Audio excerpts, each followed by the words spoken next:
pasti akan meledak. Karena ini yang ditunggu sama Malaysia sendiri. Yang mana juga orang kangen dengan Ashraf Sinclair. Nah kemarin juga kan kita tahu bagaimana seorang BCL juga kan baru melepas status jandanya. Jadi ini yang mungkin ya.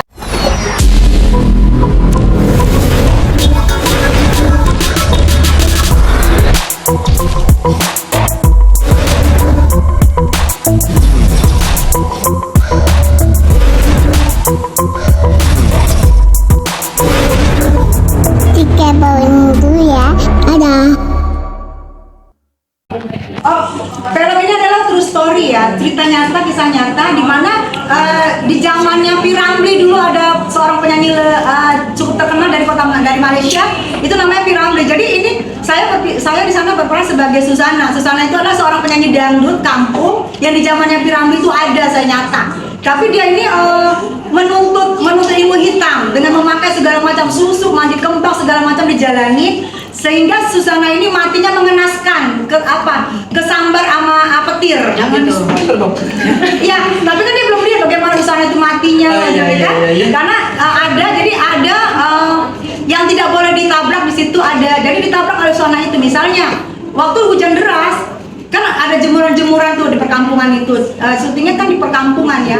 Jadi Susana ini lari gitu menghindari hujan tuh, tapi dia nggak sadar susuknya berjatuhan dengan dia berlari-lari tengah hujan itu di saat ada jemuran-jemuran itu. Jadi ini kisah nyata zaman dulu kita kan ada orang tua kita bilang kalau pakai susuk nggak bisa lari di bawah jemuran-jemuran itu. Dan ini ternyata sih benar. Dan Susana itu susuknya berjatuhan dia mati mengenaskan ke sambar petir. Dari itu bermulai cerita hantunya.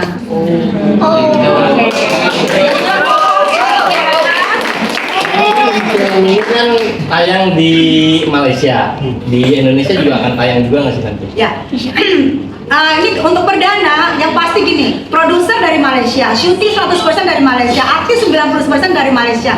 Otomatis Malaysia juga nggak mau melepas ini premiernya di negara manapun. Dia pasti pengennya premiernya di negara dia, karena ini adalah produksi di negara mereka. Jadi tidak dilepas ke negara manapun, jadi premiernya tetap di Malaysia dulu. Malaysia baru beredar ke Brunei, serempak tuh ya. Jadi nanti setelah mungkin tayang di sana, baru nanti baru mungkin mereka melihat ke negara tetangga gitu. Ini kan yang menariknya sendiri kan soundtracknya juga ternyata Mayang dapat kesempatan mengisi soundtrack gitu.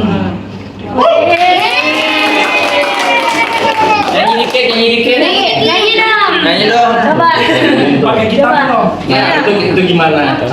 Kenapa awalnya gimana sih hingga akhirnya Mayang bisa dapat kesempatan mengisi soundtrack? Padahal itu kan film-film dari negara luar dan percaya oleh orang Indonesia mengisi soundtrack. Aku rasa gini, kita nggak mungkin kaget karena Mayang juga suaranya kan bagus, bisa juga bermain musik. Wow. Dan dia juga kan famous ya, jadi ini nggak kucuk-kucuk seolah-olah kita kaget gitu. Aku rasa wajar aja karena memang dia suaranya bagus. Jadi kalau dipercaya untuk soundtrack film ini, lagu ini, aku rasa itu sesuatu yang biasa. Kecuali Mayang nggak bisa nyanyi, itu aku kaget. Yes. Tapi ini karena dia sudah terbiasa nyanyi dan itu waktu ditayangkan di TikTok viewers banyak banget. Jadi nggak salah kalau produsernya percaya ke Mayang. Dari pemain sana ada yang ikut, maksudnya bermain orang Indonesia bermain di film Setan Munafik. Saya Indonesia loh, saya. Selain Dinatesa. Siapa-siapa aja. Di film sana kan mayoritas orang Malaysia. Ya. Di Indonesia sendiri.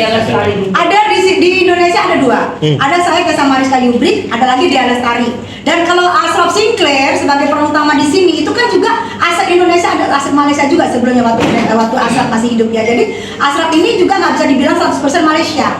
Karena kita tahu BCL sendiri dari Indonesia, istrinya. Yang mana juga Ashraf tinggal di Indonesia bersama BCL kan. Jadi ini film juga perpaduannya itu aku pikir harmonis ya. Jadi Ashraf ini apakah dia masuk Indonesia, apakah masuk Malaysia? Kita nggak ngerti. Ya setengah-setengah lah titik-titik ya. Jadi pemain Indonesia juga boleh ditangkap 3 orang di sini. Gitu. Ya. Karena situ waktu syuting Setan Munafik, BCL Bunga Citra Lestari menemani hampir 100% di situ.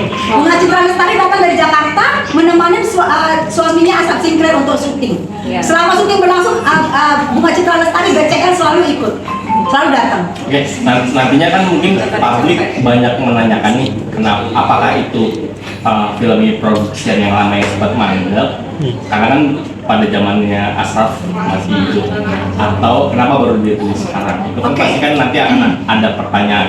Ya, ini yang pasti kan Ashraf tuh lama waktu itu syutingnya ya.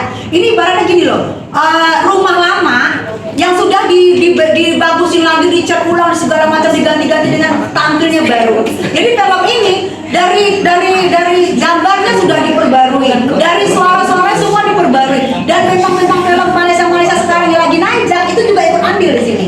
Jadi disatuin. Jadi ibaratnya ini rumah yang sudah anyar, yang sudah keren banget, sudah layak dijual. Itu makanya dijual sama kok gue marah dulu. Ini dong. Jadi ini adalah kita nggak heran, memang ini lama. Dan ini aku bilang mistisnya sih dapat. Kenapa ya? Setiap mau tayang terhalang. Itu mistiknya di sini banyak banget. Salah satunya saya kesurupan 3 kali loh. Namanya begini kali ya.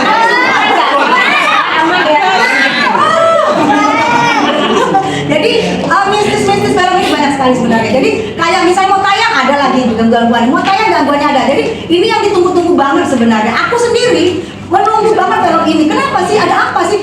Pemain filmnya aja bintang utamanya meninggal, sutradaranya meninggal, kru-krunya ada 5 orang meninggal. Film ini seperti banyak korban. Ada apa ini gitu? Jadi ini yang ditunggu-tunggu banget sebenarnya. Ada apa nih? Tapi mayoritas itu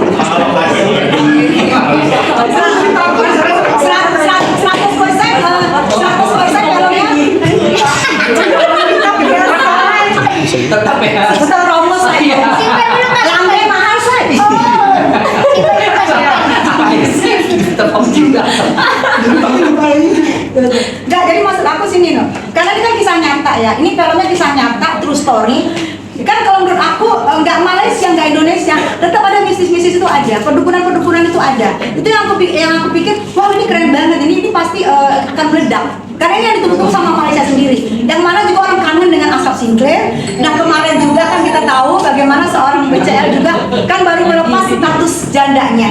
Jadi ini yang mungkin ya, yang simpati sama Ashraf Sinclair berharap banget dia pengen ketemu Ashraf gitu. Mana lagi posternya tuh Ashraf kayak nangis gitu loh. Jadi kayak ya maaf amin kayak tahu gitu kenyataannya gitu loh. Jadi dia posternya itu Ashraf kayak menangis, kita ngeliat aja udah merinding gitu. Jadi aku rasa ini film udah ditunggu-tunggu. Penggemar Ashraf Sinclair menunggu, penggemarnya BCL juga menunggu di film. Bun, ini proses syuting tahun berapa, terus di daerah mana sih? Syutingnya tahun 2008. Ini daerah Ceras, daerah perkebunan durian.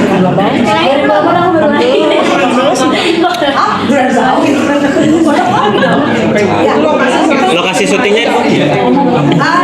Lokasi syuting 100% ada di Malaysia, ada di lokasi syutingnya, ada di Malaysia 100%. Jadi itu aku bilang ini seperti ibaratnya rumah lama yang akan dijual tapi diperbarui sama sini, dan itu pasti memakan banyak biaya.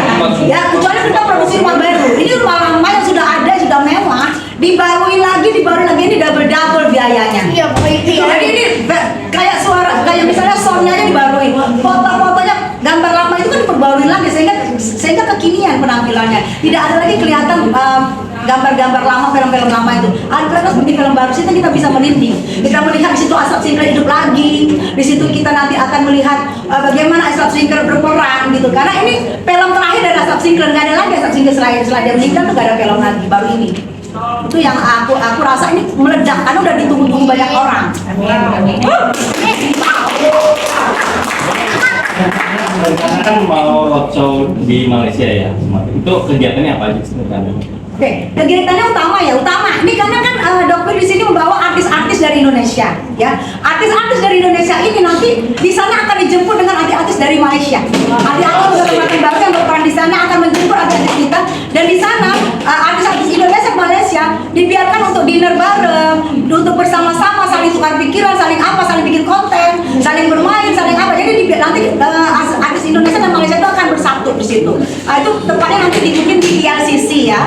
Sisi, jadi mau mereka makan, mau mereka bikin depan bareng kan sesuatu yang baru. Jadi mereka bikin kegiatan. Jadi di sana menurut aku sih ini yang sesuatu yang baru banget. Artis Indonesia akan berkolaborasi dengan artis Malaysia dalam TikTok, misalnya dalam sosmed. Jadi sesuatu yang akan ditunggu ini sebenarnya. Bisa diceritakan sebentar kenapa bisa Mayang isi soundtrack film ini? Tadi udah.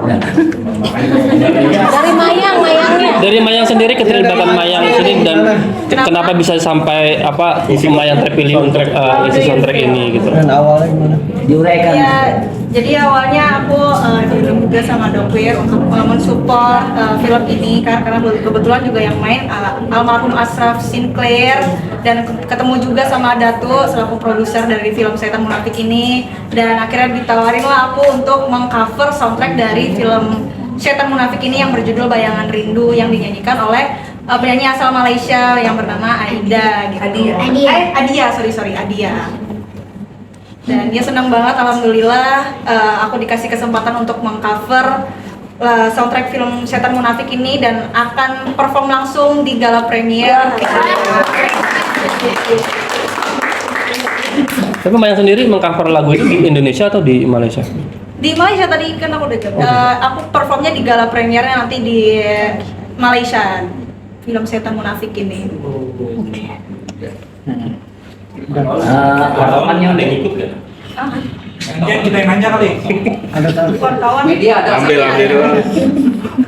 harapannya untuk depan film ini. Harapannya pasti diterima.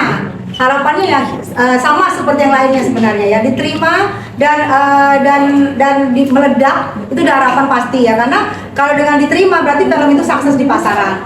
Jadi biar nanti produsernya Malaysia juga semangat untuk merekrut artis dari Indonesia nih, kan gitu. Jadi yang kita harapin meledak karena ada perpaduan nanti sama Indonesia sama Malaysia, karena budgetnya pasti nggak kaleng-kaleng. Nah nanti kita berharap produsernya juga akan produksi lagi nih, ambil artis kita dari Indonesia dan Malaysia lagi disatuin lagi. Jadi ini ibaratnya kayak Titian Muhibah ya. Kalau dulu nyanyi sama penyanyi, sekarang pemain film. Jadi kita berharap meledak, kita berharap ini diterima, kita berharap bisa masuk, gitu. Bisa jadi pembelajaran buat kita ya. Kalau mau cantik, kalau mau keren jangan instan, karena ini harus dirawat ke Dokwir. Targetnya 1 juta penonton ya. Penonton. Targetnya 1 juta penonton. Amin. Amin. Amin.